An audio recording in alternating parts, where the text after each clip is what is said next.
કે પક્ષપલટા વિરોધી કાયદાની આપણે વાત કરીએ છીએ. તો એ કાયદો ક્યારે આવ્યો? 52 બંધારણીય સુધારાથી 1985 માં આવ્યો, જેની અંતર્ગત 10મી અનુસૂચિ ઉમેરવામાં આવી હતી. એની પ્રક્રિયા શું છે? તો જો પાર્ટીનો વ્યક્તિ હશે તો સ્વેચ્છાએ રાજીનામું આપે અથવા તો પાર્ટીના નિર્દેશનો વિરુદ્ધ મતદાન કરે તો એને એની સભ્યપદ નામંજૂર કરવામાં આવશે. જો સ્વતંત્ર સભ્ય હશે તો એ પાર્ટીમાં કોઈ પણ પાર્ટીમાં જોડાશે તો પણ એને રદ કરવામાં આવશે સભ્યપદ. અને જો નામાંકિત વ્યક્તિ હશે તો 6 મહિના સુધી જોડાઈ શકશે, 6 મહિના પછી જોડાઈ શકશે નહીં. આ જે પ્રક્રિયા છે યુપીએસસી અથવા જીપીએસસી પ્રિલિમ્સ માટે ખાસ ઉપયોગી છે. એમાં અપવાદ શું છે કે 1/2 સભ્યો સાથે જોડાશે તો એ પક્ષપલટા વિરોધી કાયદાની અંતર્ગત આવશે નહીં. અને 1/3 ની વાત હતી, પરંતુ 91 બંધારણીય સુધારાથી નાબૂદ કરવામાં આવી છે. તો આપણે પક્ષપલટા વિરોધી કાયદાની પ્રક્રિયા જોઈ, પરંતુ કારણ જોઈએ કે શું કામ લાવવામાં આવ્યા હતા. તો સૌથી પહેલા રાજકીય સ્થિરતા ટકે, લોકોના વિશ્વાસનો ભંગ અટકે અને ભ્રષ્ટાચાર અટકે તે માટે.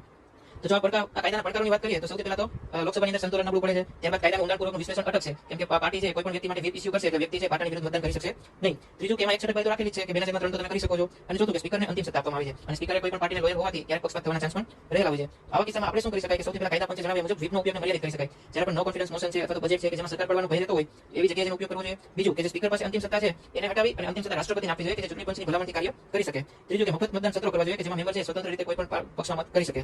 અને અંતિમ કે કાયદામાં થોડી સ્પષ્ટતા આવે અને વ્યાખ્યા કરવામાં આવે કે આનો મતલબ શું થાય આ તે, તો જેથી વધુ સારી રીતે થઈ શકે.